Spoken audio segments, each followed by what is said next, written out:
that here was new? Oh, yeah. I was trying, for a certain energy that my collections had at Gucci in the 90s. I didn't want to copy that or recreate that, but there was an energy to them that I've been living in LA for a while now, and I started to feel that way again. It's a different city than London. You feel differently.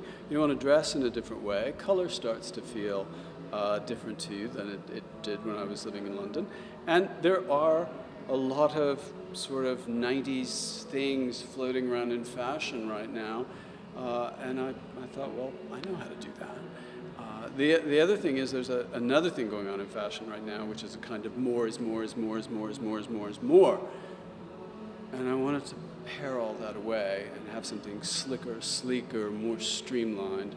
But really, as I said, just capture the energy of that period.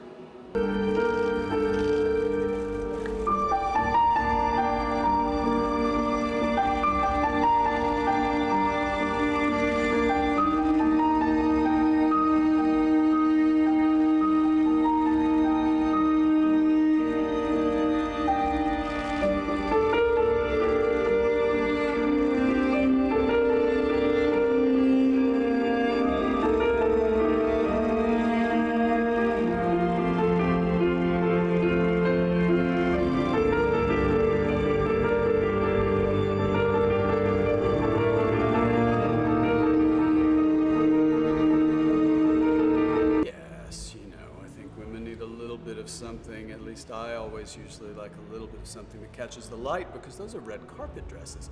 The way women dress today is very different. Day clothes in the way that we knew them 20 years ago don't exist. Most women in the day now wear jeans, a t-shirt, a great jacket, yoga pants, a t-shirt, trainers, a great jacket, a great piece. If they're going out to lunch or dinner, they pop on a pair of high heels.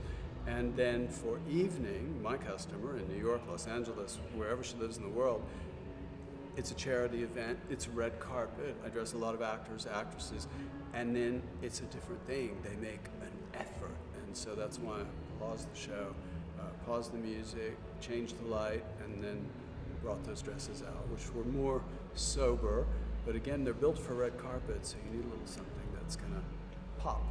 Right here. And we have right back here.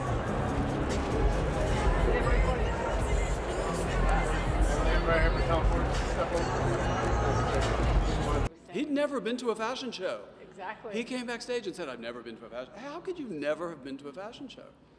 That's bizarre. So what I asked him was, he was talking about how he admired you, and I asked him, do you admire him as a designer or as a filmmaker? And he couldn't figure out which was more prominent in his mind. And I'm wondering, how do you balance it now when you look at yourself? Well, first of all, I don't look at myself. I just do what I feel is right at a moment. I don't really analyze what I am.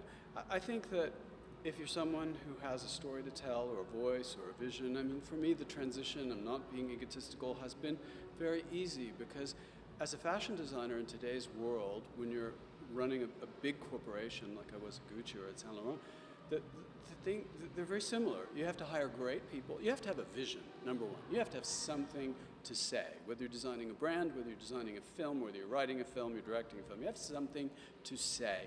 Then you have to hire great, wonderful people to help you.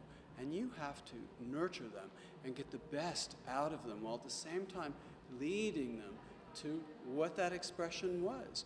So the kind of basic instinct that I have had in fashion for a long time also worked in film.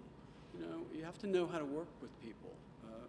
I can sew, but I don't sew well. So, I need to be able to communicate with a seamstress of exactly what I want, or someone draping a jacket, or something.